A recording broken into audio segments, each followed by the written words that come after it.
Hello मेरे दोस्तों, मैं रोहित राज आपको रेलवे मंत्रा में स्वागत करता हूं। और छठ पूजा ख़त्म हो चुका है, आप लोग भी मनाए लिए, अच्छी बात है। मेरे घर में भी होता है, इसी कारण मैं आप लोग को क्लास नहीं ले पा रहा था। आइए, ये हमारा सेट कितना है बताइएगा। जो भी चल रहा है सेट 7 या 8 होगा। साइंस में बता रहा हूँ अभी आपको।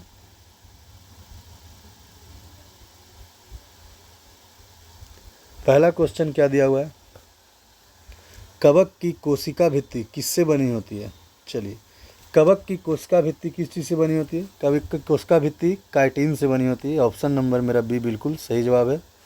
अब आपके पास समय नहीं है क्योंकि ग्रुप डी का एग्ज़ाम बहुत जल्द होगा। चलिए, कवक का अध्ययन क्या होता है। कवक का अध्ययन माइकोलॉजी के द्वारा किया जाता है। कैसे याद कराने का मैं ट्रिक बताया हूँ। क म कम, क से कवक, म से माइकोलॉजी। कोई दिक्कत। कवक पर्णहरित सकेंद्रीय संवहन उत्तक रहित थैलोफाइटा है। कवक का पर्ण रहित सकेंद्रीय संवहक उत्तक क्या है, थैलोफाइटा है। ठीक है। कवक में संचित भोजन ग्लाइकोजन रूप में रहता है। कवक में भोजन किस रूप में रहता है, बोलिए ग्लाइकोजन रूप में। कोई दिक्कत। यूकैरियोटिक की कोशिका भित्ति किस चीज़ से बनी होती है, सेलुलोज से।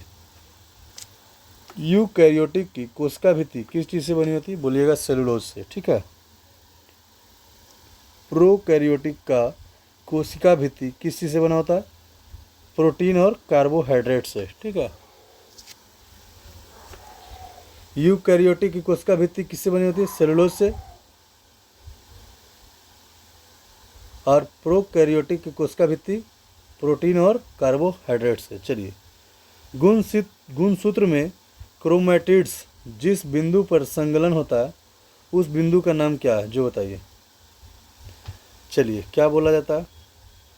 गुणसूत्र में क्रोमैटिड्स जिस बिंदु पर संलग्न होता है उसको क्या कहा जाता है, बताइए। सेंट्रोमियर कहा जाता है। कोई दिक्कत। उसको क्या कहा जाता है, बोलिएगा सेंट्रोमियर कहा जाता है। क्या कहा जाता है, सेंट्रोमियर। जहाँ पे क्रोमैटिड्स होता है, जिस बिंदु पर संलग्न होता है उसको क्या कहा जाता है, सेंट्रोमियर। गुणसूत्र क्रोमैटिड्स जिस बिंदु पर संलग्न, उस बिंदु को क्या कहा जाता है, सेंट्रोमियर। प्रत्येक गुणसूत्र 3 भाग के होते हैं, पेलिकल, मैट्रिक्स एवं क्रोमैटिड्स। ठीक है। चलिए, कुछ लिखा हुआ है, आप लोग पढ़ लीजिएगा। पेलिकल द्वारा घिरा हुआ भाग क्या होता है, मैट्रिक्स। ठीक है। मैट्रिक्स गुणसूत्र की पूरी लंबाई 2 समानांतर कुंडलित होता है।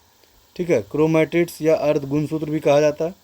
प्रत्येक क्रोमैटिड्स में 2 अधिक अत्यंत महीन कुंडलित धागे के समान रचनाएं पाई जाती है, जिन्हें क्रोमैनीमाटा कहा जाता है। ठीक है। क्रोमोनीमाटा। कोई दिक्कत।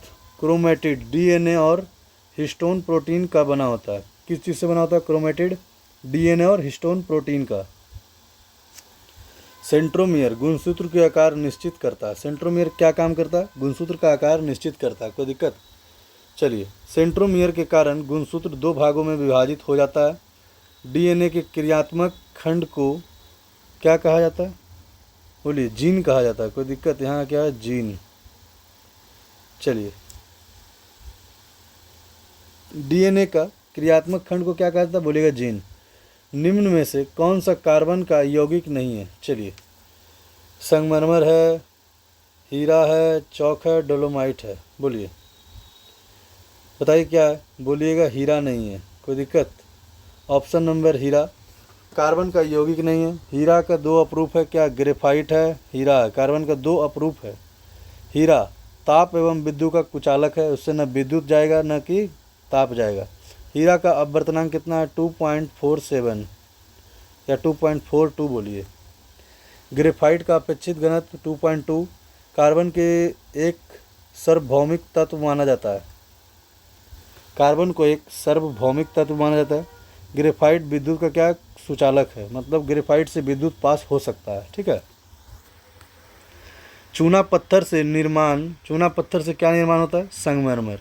यांत्रिक ऊर्जा किनका यौगिक है, स्थितिज ऊर्जा और गतिज ऊर्जा का। यांत्रिक ऊर्जा स्थितिज ऊर्जा और गतिज ऊर्जा का योग है। चलिए, यही लिखा हुआ है, यांत्रिक ऊर्जा, स्थितिज ऊर्जा और गतिज ऊर्जा का योग है। ऊर्जा एक अदिश राशि है। ऊर्जा दो प्रकार के होते हैं, गतिज ऊर्जा और स्थितिज ऊर्जा। तना हुआ धनुष में स्थितिज ऊर्जा, और ऊपर से गिरती हुई कोई वस्तु में क्या होता है, गतिज ऊर्जा। कि नहीं, कोई दिक्कत?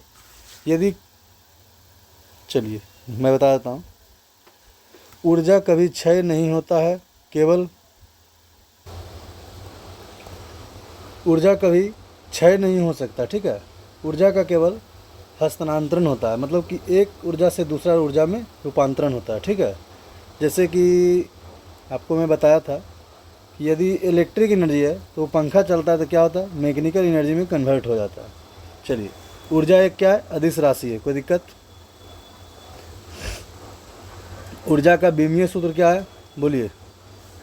mLT2 T−2 किलोवाट घंटा ऊर्जा की वाणिज्यिक इकाई है, क्या है, किलोवाट घंटा। चलिए, ध्वनि किस माध्यम से गुजर नहीं सकता? ध्वनि वैक्यूम से नहीं गुजर सकता है। और सबसे ज़्यादा किस चीज़ से ट्रेवल करता है, बोलिएगा? ठोस से। वो भी ठोस किस चीज़ में, स्टील में, ठीक है। ऑप्शन नंबर डी हमारा सही जवाब है। चलिए, ऑप्शन नंबर डी हमारा सही जवाब है। ध्वनि निर्वात में सफ़र नहीं करती है।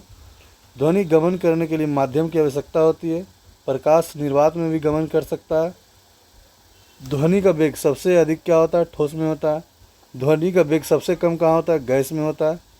चलिए, ध्वनि की तीव्रता का मापन डेसिमल में होता है। चलिए, WHO ने 85 डेसिमल तक मानव के लिए सहज ध्वनि माना जाता है। और क्या बोला गया है? 1 × 10⁻⁵ मोल लीटर हाइड्रोजन आयन की सांद्रता वाले 1 बिलियन का pH मान स्तर क्या होगा, जो बताइए? कितना होगा, जो बताइए, कितना होगा बताइए? 5 होगा, कोई दिक्कत? ऑप्शन नंबर मेरा बी बिल्कुल सही जवाब है। देखिए, 10⁻⁵ मोल है, इसीलिए 5 हो जाएगा। चलिए,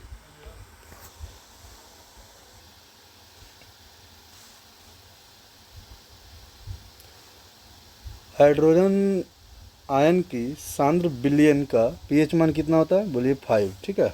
चलिए,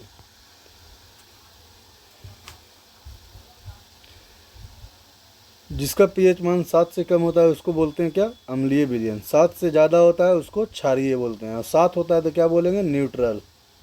कोई दिक्कत? आइए, कार्बन C12 के 1 मोल में कितने परमाणु होंगे? चलिए, कार्बन C12 के 1 मोल में कितने परमाणु होंगे, कितना होगा, बोलिए? 6.022 × 10⁻23 प्लस में, ठीक है। यही होगा कार्बन का परमाणु। इसको एवोगाड्रो नंबर भी बोलते हैं। कोई दिक्कत? चलिए, कोई दिक्कत? यहाँ देखिए, मोल संख्या कितना है, एवोगाड्रो नंबर भी इसी को बोला जाता है। देखिए, कोई दिक्कत? यदि डोबरेनर का त्रिक का पहला और तीसरा सदस्य फास्फोरस और एंटीमनी है तो त्रिक का दूसरा सदस्य कौन सा होगा, बोलिए? कौन सा होगा? आर्सेनिक होगा। देखिए ना, त्रिक नियम क्या, आर्सेनिक एक उपधातु है। देखिए, फास्फोरस और एंटीमनी, इसका औसत निकालिएगा 76, क्या होगा, आर्सेनिक का होता है। एंटीमनी का यौगिक एंटीमनी सल्फाइड का प्रयोग ज्वलनशील पदार्थ के रूप में किया जाता है। कोई दिक्कत? डोबेरेनर का त्रिक नियम क्या बताता है, पहला और तीसरा तत्व का योग का औसत क्या होना चाहिए, वही बोलता है दूसरा तत्व होगा। चलिए, निम्न में से किसका उपयोग पेयजल के कीटाणुनाशक के लिए किया जाता है, बोलिए? बोलिएगा bleaching powder. Option number C हमारा बिल्कुल सही है। देखिए, ब्लीचिंग पाउडर कीटाणु को नाशित करने के लिए किया जाता है। देखते हैं, काई हुई लगल रहता है तो ब्लीचिंग पाउडर छीटा जाता है, उससे कि काई छूट जाता है। चलिए, BOD परीक्षा द्वारा जल में उपस्थित जैव ऑक्सीकार्बनिक पदार्थ की मात्रा ज्ञात की जाती है। प्रदूषित जल के कारण हैजा, तपेदिक, पीलिया, अतिसार, मियादी जैसे बीमारी होते हैं। ब्लीचिंग पाउडर का सूत्र क्या होता है? CaOCl2। ब्लीचिंग पाउडर का प्रयोग क्लोरोफॉर्म उत्पाद रासायनिक उद्योग में किया जाता है। सोडियम कार्बोनेट के धोबन सोडा भी कहा जाता है। क्या होता है? Na2CO3 10H2O। कोई दिक्कत? धोबन सोडा का प्रयोग निर्माण कागज के उपयोग में किया जाता है, कागज के निर्माण में किया जाता है। उद्योग में प्रयुक्त शक्ति क्या होता है? बोलिए क्या होता है? बोलिएगा हॉर्स पावर होता है, क्योंकि उद्योग में बड़ी बड़ी मशीनें होती हैं, मशीनों की पावर क्या होता है? शक्ति। ठीक है, हॉर्स में यूज किया जाता है। 1 हॉर्स बराबर 746 वाट। शक्ति का ऐसा ही मात्रक क्या होता है? वाट होता है। ठीक है, 1 वाट घंटा बराबर क्या होता है? 3600 जूल होता है। विद्युत का शक्ति क्या होता है? विद्युत ऊर्जा बटा समय, VI। कोई दिक्कत? P equal to VI। V equal to क्या होता है? I² × R। स्पष्ट गुंजन सुनने के लिए मूल ध्वनि प्रतिध्वनि के बीच का अंतराल कितना होना चाहिए? 0.1 second. Option number B, 0.1 second. 0.1 second. कोई दिक्कत? स्पष्ट गुंजन के लिए समय अंतराल 0.1 सेकेंड होनी चाहिए। ठीक है, और सतह के बीच की न्यूनतम दूरी 17 मीटर होनी चाहिए। ध्वनि एक अनुदैर्ध्य तरंग है। ठीक है, ध्वनि को गमन करने के लिए माध्यम का आवश्यकता होता है। क्या? हाँ, होता है। चलिए, अनुदैर्ध्य तरंग माध्यम के समान संपीड़न एवं विरलन के रूप में एक स्थान से दूसरे स्थान तक गमन करती है। ठीक है, चलिए, ध्वनि मूल ध्वनि एवं परिवर्तित ध्वनि कानों में 0.1 सेकेंड तक रहती है। चलिए, 2 या 2 से अधिक तत्वों का योग क्या कहा जाता है? संयोजन। 2 या 2 से अधिक, अच्छा, 2 आइटम का तत्व। ठीक है, 2 अधिक तत्वों का योग क्या कहा जाता है? यौगिक, मतलब कंपाउंड, मतलब मिश्रण। ठीक है, देखिए लिखा हुआ है, 2 अधिक तत्वों का योग को क्या कहा जाता है? यौगिक कहा जाता है।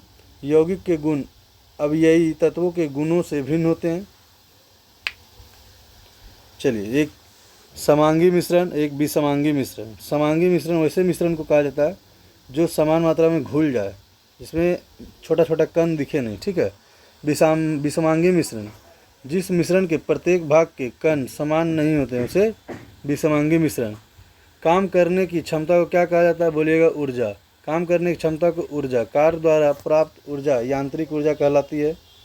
ठीक है, कार्य बल एवं बल की दिशा वस्तु के द्वारा गुणनफल के बराबर होता है।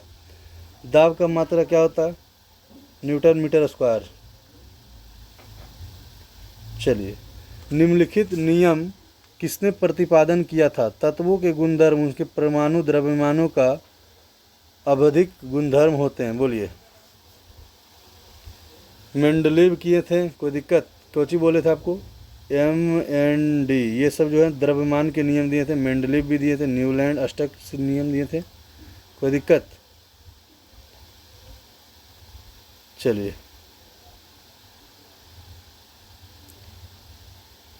तत्वों के गुणधर्म उनके परमाणु द्रव्यमान के आवधिक गुणधर्म होता है, जो कि नियम कौन किए थे? मेंडलीव द्वारा किया गया था। मेंडलीव आवर्त सारणी के प्रारंभ 8 तत्वों के क्षैतिज कतार और कुछ समय स्थान के खाली तत्वों में दिया है। मेंडलीव के द्वारा टोटल कितना है?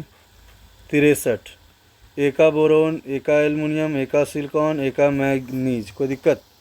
एका बोरोन को क्या कहा जाता है? स्कैंडियम। एका एल्युमिनियम गैलियम, एका सिलिकॉन जर्मेनियम, एका मैग्नीज रेनियम। कोई दिक्कत?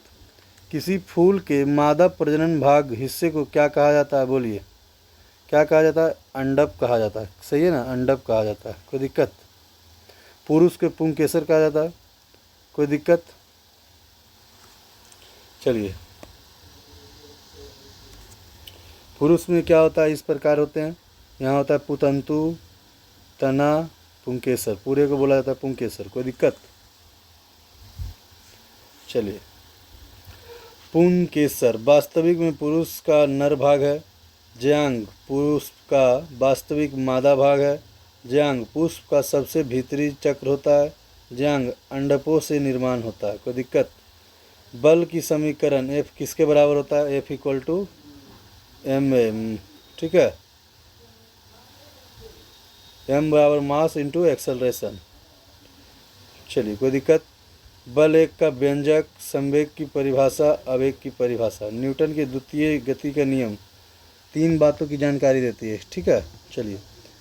निम्नलिखित उपकरणों में से कौन सा चालक में विभवांतर बनाए रखने में मदद करता है? बोलिए क्या होता है? सेल या बैटरी? यहाँ पे जनरेटर भी होता तो वो भी हो जाता, क्योंकि इससे लगातार एनर्जी मिलती रहती है। ठीक है, चलिए आइए। सेल या बैटरी चालक में विभवांतर बनाए रखने में मदद करती है। वोल्ट मीटर धन इलेक्ट्रॉन को एनोड, ऋण इलेक्ट्रॉन में कैथोड कहते हैं। जब विद्युत अपघटक में धारा प्रवाहित की जाती है तो धनायन कैथोड की ओर, ऋणायन कैथोड, ठीक है, धनायन कैथोड और ऋणायन कैथोड की ओर चलने लगते हैं। ठीक है। 1 कूलम घनात्मक आवेश की विद्युत क्षेत्र एक बिंदु से दूसरे बिंदु तक ले जाने के लिए विभवांतर माध्यम कहा जाता है। विभवांतर का मात्रा क्या होता है? वोल्ट। वोल्ट का उपयोग परिपथ के किन्हीं 2 बिंदुओं के विभवांतर मापने के लिए किया जाता है। एक आदर्श मीटर का प्रतिरोध कितना होता है? 0 होता है। कोई दिक्कत? इनमें से कौन सी एक स्वैच्छिक क्रिया नहीं है? चलिए, स्वैच्छिक क्रिया कौन सी नहीं, जो बताइए। दिल की धड़कन, ये हमारे अनुसार नहीं धड़कता। ठीक है, जब हम मेरे अनुसार धड़कता तो हम सांस रोक के 1 घंटा तक सुतल रहते, समझे? जिस दिन रुक गया खत्म। दिल का धड़कना स्वैच्छिक क्रिया नहीं है। वे क्रिया जो इच्छा अनुसार सोच विचार कर किया जाए नहीं जाता, उसे अनैच्छिक क्रिया कहा जाता है। अनैच्छिक क्रिया मस्तिष्क द्वारा नियंत्रित होती है। कोई दिक्कत? अचानक किसी उद्दीपन के प्रति अनुक्रिया जिसमें मस्तिष्क संबंध नहीं होते, उसे प्रवर्तित क्रिया कहते हैं। दिल का धड़कन अनैच्छिक क्रिया। दिल के धड़कन 24 घंटा धड़कता है। दिल शरीर का सबसे व्यस्त अंग होता है। ऐच्छिक और अनैच्छिक 2 प्रकार की क्रिया होते हैं। छींकना एक अनैच्छिक क्रिया, क्योंकि छींक पे हमारा कंट्रोल नहीं है। ठीक है। कार्बन निम्न अपरूप में से धातु विज्ञान का अपचयन एजेंट के रूप में किसका उपयोग किया जाता है? चलिए, किसका उपयोग किया जाता है? बोलिएगा किसका उपयोग? कोक का उपयोग किया जाता है।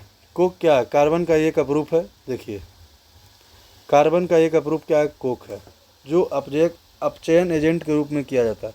कोक का उपयोग जल ठोस का प्रोड्यूसर गैस में उत्पादन में किया जाता है। ब्लैक कार्बन जीवाश्म ईंधन है। चलिए, ब्लैक कार्बन के मापन एथिलोमीटर द्वारा किया जाता है। ग्रेफाइट का प्रयोग पेंसिल बनाने में किया जाता है। परमाणु भट्ठी इलेक्ट्रोड के रूप में, स्नेहक के रूप में कार्बन आर्क बनाने के लिए किया जाता है। बस आज इतना ही था। थैंक्स। और आज मेरा तबीयत थोड़ा ठीक नहीं है, इसीलिए मैं पढ़ा नहीं पा रहा हूँ मन से। देख रहे हैं मेरा शक्ल से आप लोग को लग रहा होगा कि तबीयत ठीक नहीं है, फीवर जैसा लग रहा। फिर भी मैं सोचा कि छठ दिवाली ख़त्म हुआ तो आप लोग पढ़ा दूँ, कुछ ही पढ़ाया हूँ। ठीक है, क्वेश्चन रिवाइज कीजिएगा। मैं कल यदि मेरा तबीयत ठीक रहा तो मैं पढ़ाऊँगा। ठीक है, धन्यवाद। जो मेरा चैनल सब्सक्राइब नहीं किए कर लीजिएगा।